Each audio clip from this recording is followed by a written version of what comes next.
இயேசு கிறிஸ்துவின் நாமத்தினால் உங்கள் யாவருக்கும் எங்களுடைய அன்பின் வாழ்த்துக்களையும் ஸ்தோத்திரங்களையும் தெரிவித்துக் கொள்கிறோம். தேவனுடைய பெரிதான கிருபையால் சுவிசேஷம் என்ற இந்த நிகழ்ச்சியில் மீண்டும் எங்களோடு கூட கர்த்தருடைய வார்த்தைகளை பகிர்ந்து கொள்வதில் நாங்கள் மிகவும் மகிழ்ச்சி அடைகிறோம். கடந்த நாட்களெல்லாம் தேவன் காத்து இந்த நாளுக்குள்ளே நம்மை நடத்தியிருக்கிறார். தொடர்ந்து அவரை நம்மை வழிநடத்துவதற்கு உண்மை உள்ள தேவனாக இருக்கிறார். போன பகுதியில் நாம் பார்க்கும்போது 6ஆம் அதிகாரத்தை நாம் தியானித்து கொண்டு வந்தோம். அதில் 27ஆம் வசனத்திலிருந்து 36ஆம் வசனம் வரை நம்ம ரெவரண்ட் மெல்கிசேதேக்கை அவர்கள் தியானிப்பதற்காக கொடுக்கப்பட்டது. ஆனால் நேரம் முடிந்ததுனால 2 வசனத்தோடு கூட ஒரு சில காரியங்களை மாத்திரம் அவர்கள் சொல்ல நேர்ந்தது. ஆனால் அந்த பகுதியை இந்த பகுதியில் உங்களுக்கு நாங்கள் விளக்கப் போகிறோம். ஏராளமான காரியங்கள் அங்கே சொல்லப்பட்டிருக்கிறது. அவைகளை ஒவ்வொன்றாய் நாம் தியானிக்க போகிறோம். எனவே தேவனால் பயன்படுத்தப்படுகிற தேவனுடைய திருசபையை நடத்துகிற தேவனுடைய ஊழியக்காரர்கள் வந்து நம்மோடு கூட இவைகளை பகிர்ந்து கொள்கிறார்கள். இந்த நேரத்தில் நம்மத்தில நேரடியாக இந்த பகுதிகளுக்குள்ள லூக்கா எழுதின சுவிசேஷம் 6ஆம் அதிகாரம் 27, 28ஆம் வசனம் முதல் கொண்டு 36ஆம் வசனம் வரை நம்மத்தில ரெவரண்ட் மெல்கிசேதேக்கை அவர்கள் விளக்குவார்கள். நம்ம நேரடியாக நிகழ்ச்சியோடு கடந்து போகிறோம். பிரியமானவர்களே, தொடர்ச்சியாக நாம் லூக்காவின் புஸ்தகத்தை நாம் தியானித்து வருகிறோம்.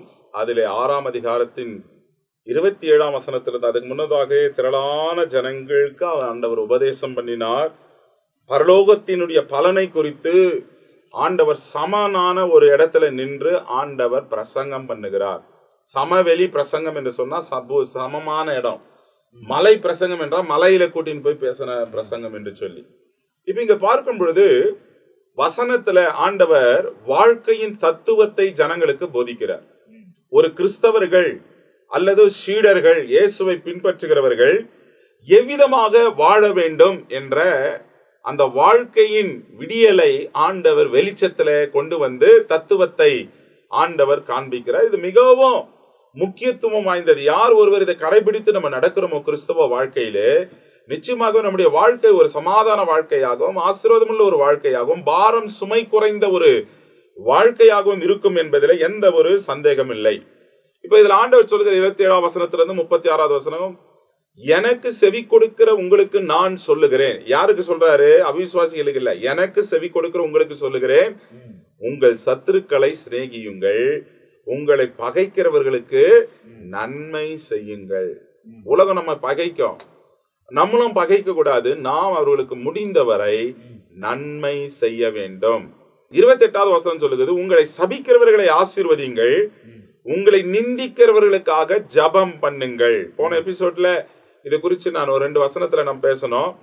இப்போ 1 கொரிந்தியர்ல 4ஆம் அதிகாரம் 12ஆம் வசனத்துல பவுல் என்ன சொல்றாருன்னா, எங்கள் கைகளினாலே வேலை செய்து பாடுபடுகிறோம், வையப்பட்டு ஆசீர்வதிக்கப்படுகிறோம், துன்பப்பட்டு சகிக்கிறோம்.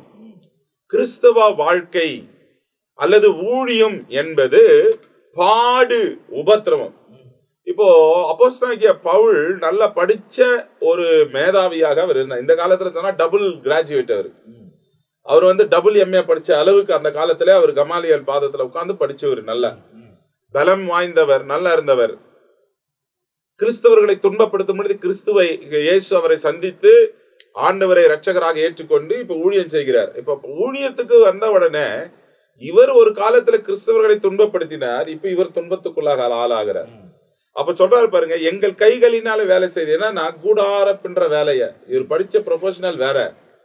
வயிற்று பிறப்பிக்கு ஊழியத்துக்கு நம்ம போய் சும்மா ஊழியம் செய்யக்கூடாது, ஏதாயிலும் நம்ம பிரயாசப்பட்டு செய்ய வேண்டும் என்று சொல்ல கைகளினாலே பிரயாசப்பட்டு வேலை செய்து பாடுபடுகிறோம், வையப்பட்டு ஆசீர்வதிக்கப்படுகிறோம், துன்பப்பட்டு சகிக்கிறோம். இதுதான் ஒரு காரியம். இதான் ஆண்டவர் சொல்றாரு, உங்களை துன்பப்படுத்துகிறவர்களுக்காக, உங்களை சபிக்கிறவர்களுக்காக நீங்கள் ஜபம் பண்ணுங்கள்.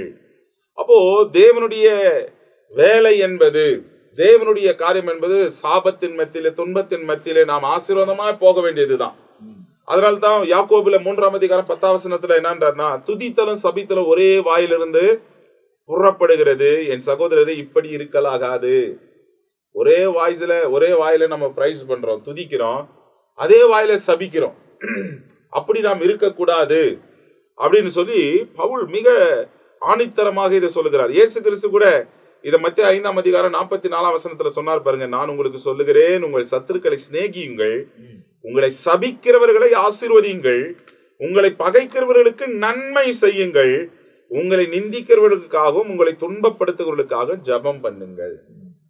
ஜெபம் எதுக்குன்னா, ஆசீர்வாதமா நம்மளுக்கு காணிக்க கொடுத்தவங்களுக்கு ஆசீர்வாதம் ஜெபம் இல்லை, நம்மளுக்கு நல்ல ஆகாரம் கொடுத்தவங்களுக்கு இல்லை, துன்பப்படுத்தினவர்களுக்காக ஜெபிக்கணும், நம்மளை உபத்திரவப்படுத்துவர்களுக்காக நம்ம ஜெபிக்கணும். ஆண்டவர் இந்த வாழ்க்கையின் தத்துவத்தை நமக்கு கற்றுக் கொடுக்கிறார்.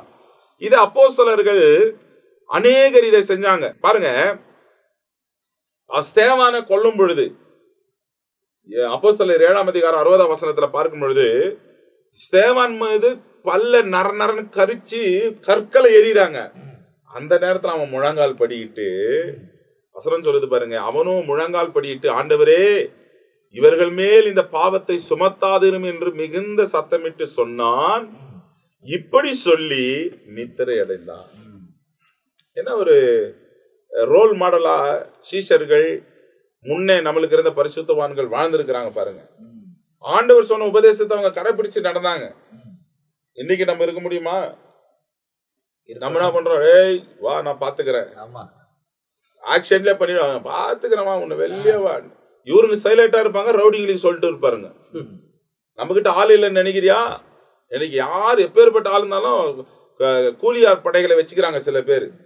இது ஆண்டவர் நமக்கு கற்றுக் கொடுக்கல. துன்பப்படுத்துவர்களுக்காக, உபத்திரவப்படுத்துவர்களுக்காக நம்ம அவங்களை மன்னிக்கணும், ஆசீர்வதிக்கணும். வேற எந்த காரியத்தை நாம் செய்யக்கூடாது. ஸ்தேவான் என்ன பண்ணா, முழங்கால் படியிட்டு, ஆண்டவரே இந்த பாவத்தை, கல்லு மேல விழுதுனே இருக்கு, அவனை அட்டிக்கிறாங்க, ஆனாலும் சொல்றா, இவர்கள் இந்த பாவத்தை இவங்க மேல சுமத்தாது. ஆண்டவர் சிலுவையில் எப்படி சொன்னாரோ அதே போல இவனும் சொல்லுகிறான். என்ன ஒரு பாக்கியத்தை இவர்கள் அடைந்தார்கள். அது மாத்திரமல்ல, அநேக ஊழியர்கள் ஊழியர் செய்யும் பொழுது அப்போஸ்தலர் 14ஆம் அதிகாரம் 5வது வசனத்துல இவர்களை அவமானப்படுத்தவும் கல் எறிய வேண்டும் என்று புறஜாதிகளும் யூதர்களும் அவர்கள் மேல் அதிகாரிகளும் அமளிக்கை பண்ணுகையிலே, சீஷருங்க பேதுரு பர்னபா இவங்கெல்லாம் ஊழியம் செய்யும் பொழுது எல்லாம் பிளான் பண்ணிட்டு இவங்களை அடிக்கணும், உபத்திரவன்றாங்க. இவங்களை அந்த இடத்த விட்டு அமைதியா போயினே இருக்கிறாங்க. ஆண்டவர் சொல்ல, ஒரு வாசல் அடிச்சா இன்னொரு வாசல் திறந்து இருக்கிறது, அங்க போய் சுவிசேஷத்தை பிரசங்கம் பண்ணு. இயேசுவினுடைய உபதேசமே தான். ஒரு வாசல் உனக்கு தர, தூசியை தட்டிட்டு வேற இடத்துக்கு போ, அங்க உனக்கு இருந்தா வேற இடத்துக்கு போ. ஒரு ஊர்ல வாசல் அடைக்கப்பட்டா இன்னொரு ஊரு திறந்திருக்கும். சுவிசேஷம் இப்படிதான் நம்ம செய்யணும். அதே இடத்துல ஸ்ட்ரகிள் பண்ணி செய்யக்கூடாது. இன்னைக்கு ஆண்டவர் கற்றுக் கொடுத்த தத்துவம். இப்ப 29வது வசனம், ஒரு கன்னத்தில் அறைகிறவனுக்கு மறு கன்னத்தையும் கொடு, ஒரு அங்கியை எடுத்துக் கொள்ளுகிறவனுக்கு உன் வஸ்திரத்தையும் எடுத்துக்கொள்ள தடை பண்ணாதே.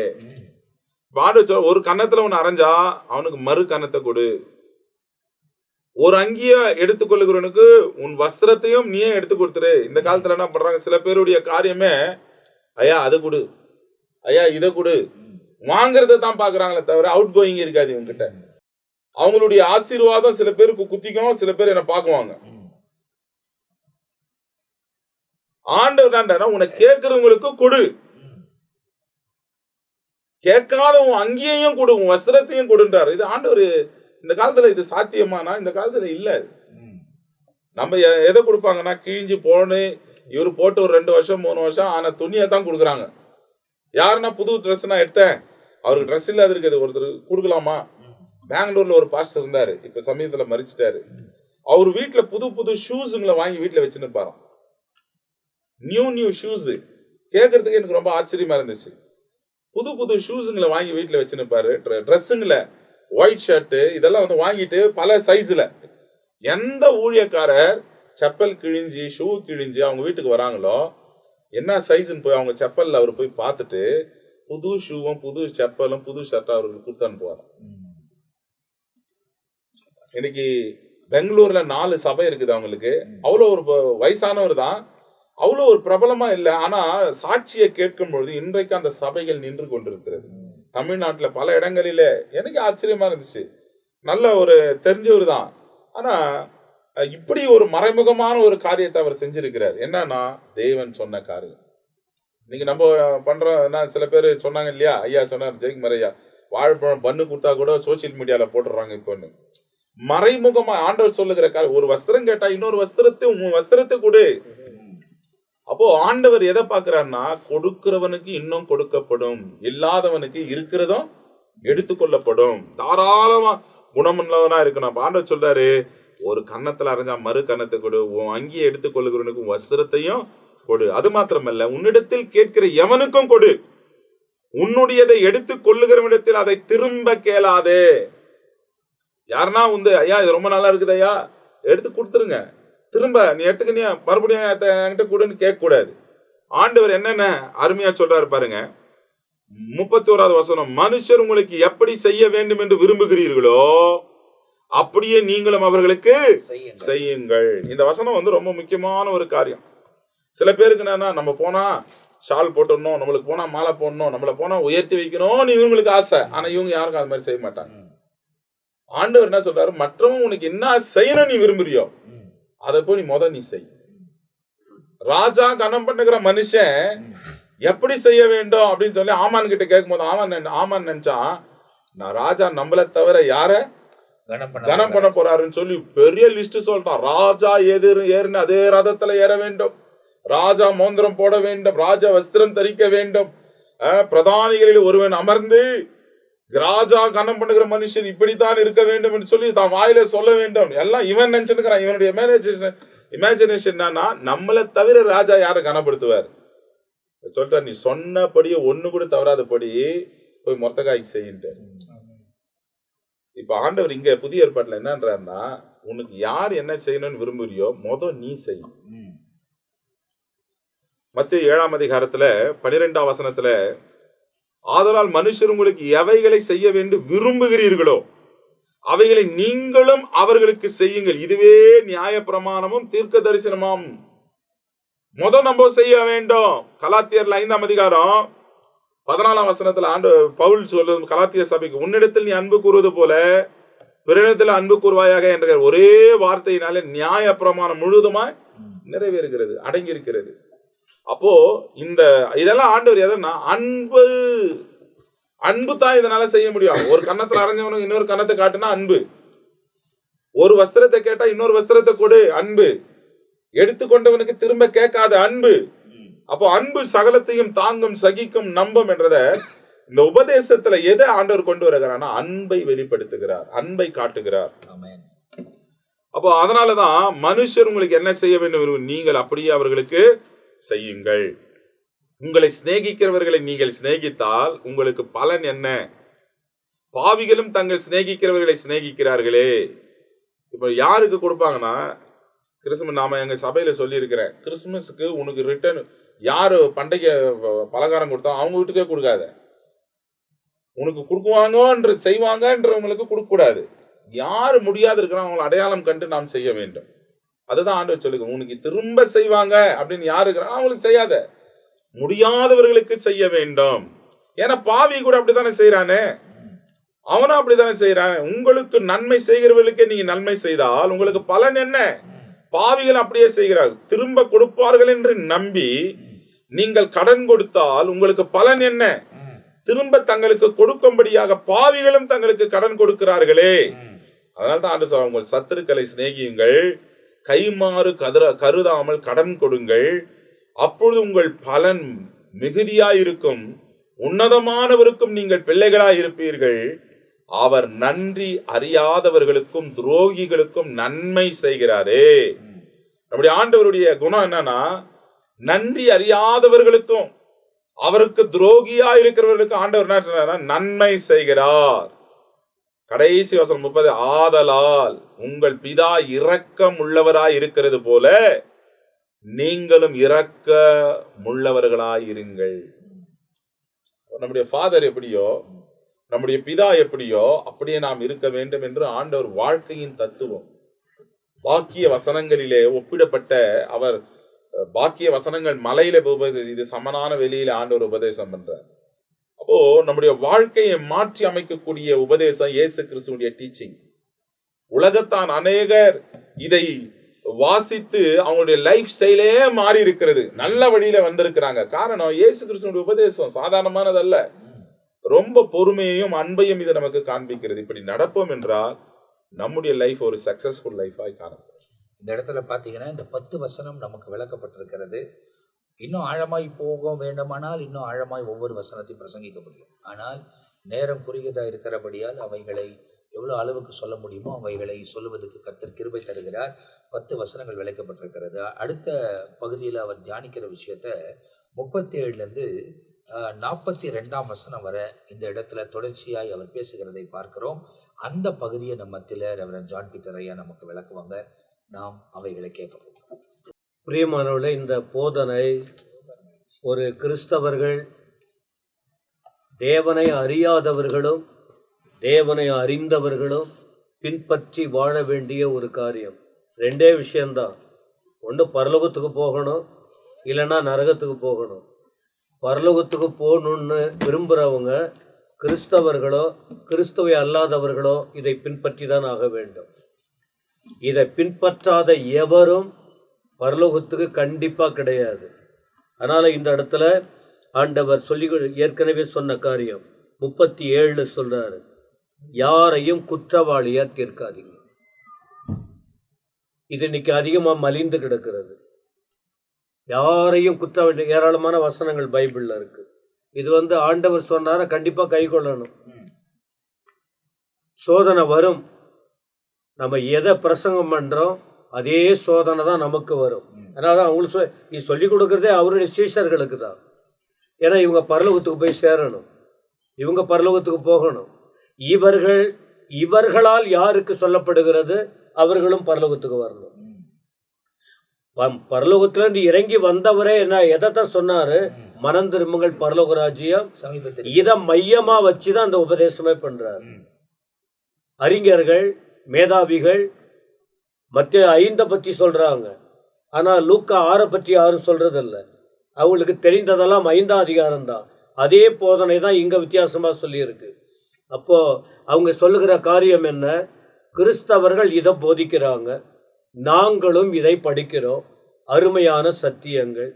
ஆனால் இதை சொல்லிக் கொடுக்கிற கிறிஸ்தவர்கள் எல்லாரும் இதன்படி வாழ்வதில்லை, ஆகவே நாங்களும் இதற்குள்ளே வருவதில்லை என்று. ஆனால் இதை இப்போ இன்னைக்கு நாம் இந்த வார்த்தைகளை கண்டிப்பாக கை கொள்ளணும். முதல் வசனம், மற்றவர்களை குற்றவாளியாக தீர்க்காதீங்க. நீங்கள் அப்படி தீர்த்தால் நீங்கள் ஏற்கனவே சொன்ன வாக்கியங்களும் அதான் ரிப்பீட் வந்துக்கிட்டே இருக்கு. நீங்களும் குற்றவாளியாக தீர்க்கப்படுவீங்க. நீ மற்றவங்களை விரல் நீட்டினால் உங்களை மற்றவங்க, நீ நீட்டுவது ஒரு விரல், உங்களை குற்றம் சாட்டுவது பல விரல்கள். யாரையும் குறை சொல்லாதீங்க என்பது ஆண்டுடைய வார்த்தை. அப்படி இருந்தால் என்னாகும் தெரியுமா, தண்டனை உண்டு, ஆக்கினை உண்டு. அதே வசனத்தில் நல்லபடியாக வாழணும்னா, பனிஷ்மெண்ட் இல்லாத இருக்கணும்னா, யாரையும் வாய் திறந்து குற்றவாளியை தீர்க்கிறவங்க யாரு, தங்களை ஒரு நீதிமான்களை போல இருக்கிறதுனால தானே.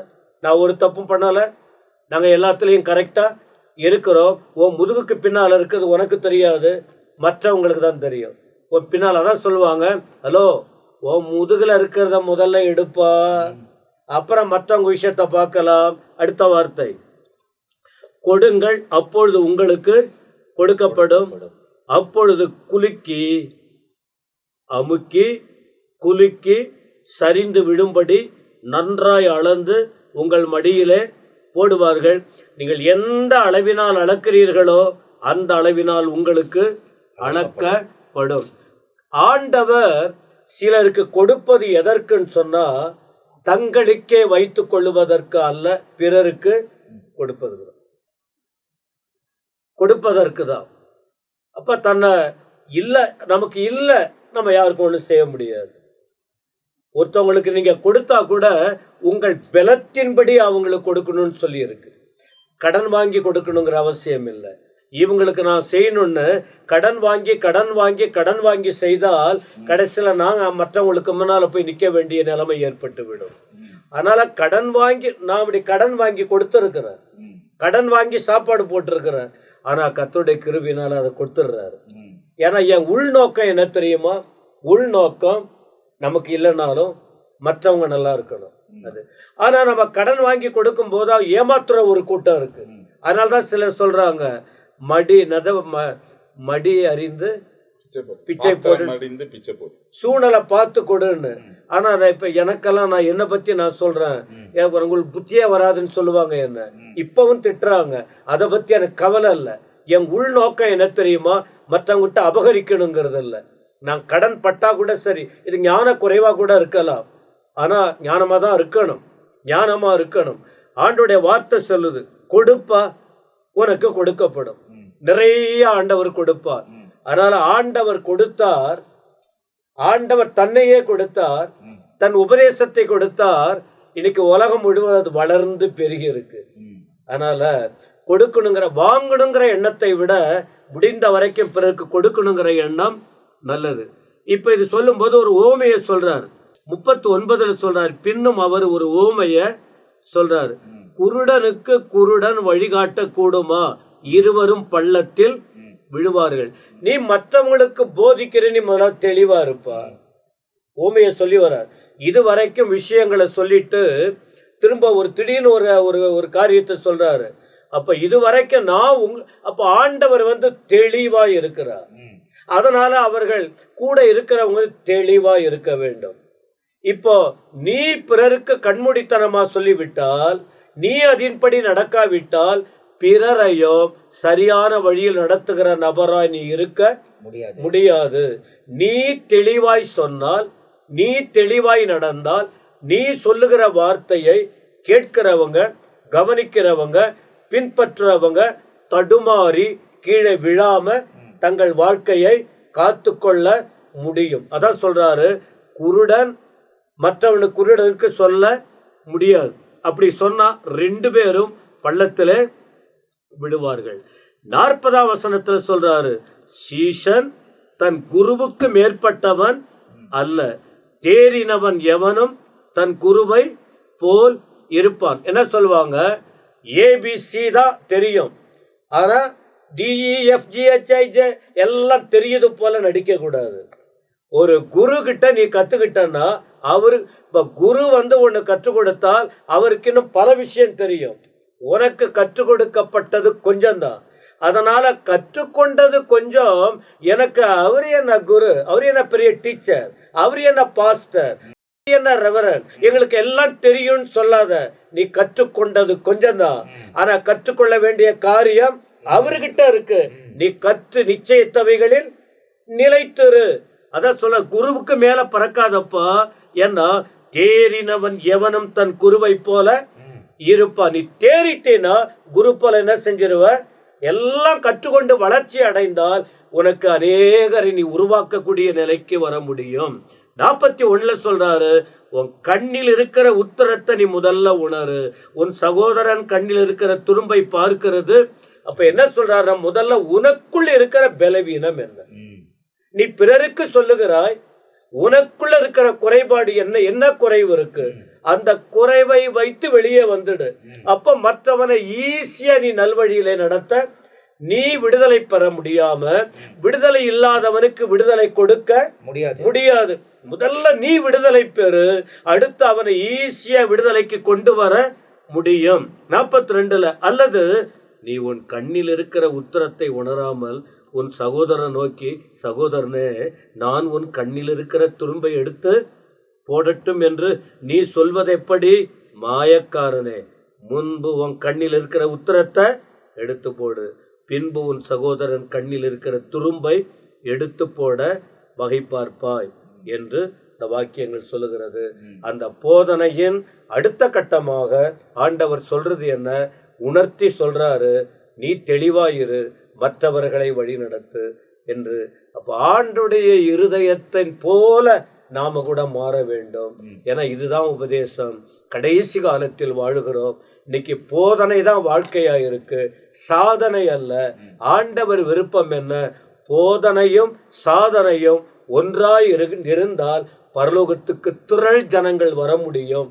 அதுக்குதான் இந்த விஷயங்களை ஊழிய துவக்கத்திலேயே கற்றுக் கொடுத்தார். அப்போ முடிவில மிகுந்த பலனை பெற முடியும். இதை உணர்வோம் போதிக்கிறவர்களும், உணர்வோம் கேட்கிறவர்களும், தேவனின் இருதயத்தை புரிந்து கொள்ளுவோம். ஆண்டவர் சீக்கிரம் வரப்போகிறார். இது 2000 வருஷத்துக்கு முன்ன சொல்லப்பட்டது. 2000 வருஷம் கடந்துச்சு. இனி ஜாக்கிரதையா வாழ வேண்டும், ஆயத்தப்பட வேண்டும். இந்த இடத்துல பார்த்தீங்கன்னா இந்த வசனங்களில் உள்ள காரியங்கள் நமக்கு ரொம்ப தெளிவாய் விளக்கப்பட்டிருக்கிறத நாம் பார்க்கிறோம். தொடர்ச்சியாக நம்ம இந்த சுவிசேஷ நிகழ்ச்சியில் அநேக காரியங்களை தியானித்து வருகிறோம். இப்போ லூக்கா எழுதின சுவிசேஷம் 6ஆம் அதிகாரம் 42ஆம் வசனம் வரை இந்த பகுதியில் நமக்கு முடிந்திருக்கிறது. அப்போ மீதியாய் வரக்கூடிய அடுத்த பகுதிகளிலிருந்து 43ஆம் வசனத்திலிருந்து நம்ம தொடங்க போகிறோம். தேவனோடு நடங்க, தேவனுக்காக வாழுங்க. கடைசி மணி நேரத்தில் பிரயாணப்பட்டு கொண்டிருக்கிறோம். கிறிஸ்துவின் உபதேசம் நமக்கு ரொம்ப முக்கியம். அவர் சொன்னபடி நாம் இந்த உலகத்தில் வாழ்வோமானால் தான், பேசுகிற நாங்களும் சரி, கேட்கிற நீங்களும் சரி, வசனத்தின்படி உறுதியாய் வாழும்போது தான் அவரோடு கூட நாம் நித்திய காலமாய் வாழ முடியும் என்பதில் ஒரு சந்தேகமும் கிடையாது. எனவே இதை பார்க்கிற நீங்கள் வசனத்தின் ஆழங்களுக்குள்ள இன்னும் தியானியுங்கள். இரவும் பகலும் வசனத்துல நோக்கமாயிருங்கள். ஆண்டவர் தம்முடைய கிருபைகளை விளங்க பண்ணுவார். இவ்வளவு நேரமாய் நம்முடைய ஊழியர்கள் நம்மோடு கூட இணைந்து இந்த பகுதிகளில் அவங்க பங்கு பெற்றதற்காக நான் கர்த்தரை துதிக்கிறேன். ஆண்டவர் உங்களையும் ஆசீர்வதிப்பார். அடுத்த பகுதியில் சந்திக்கிற வரை நாங்கள் உங்ககிட்ட விடைபெறுகிறோம். கர்த்தர் உங்களை ஆசீர்வதிப்பாராக. ஆமென்.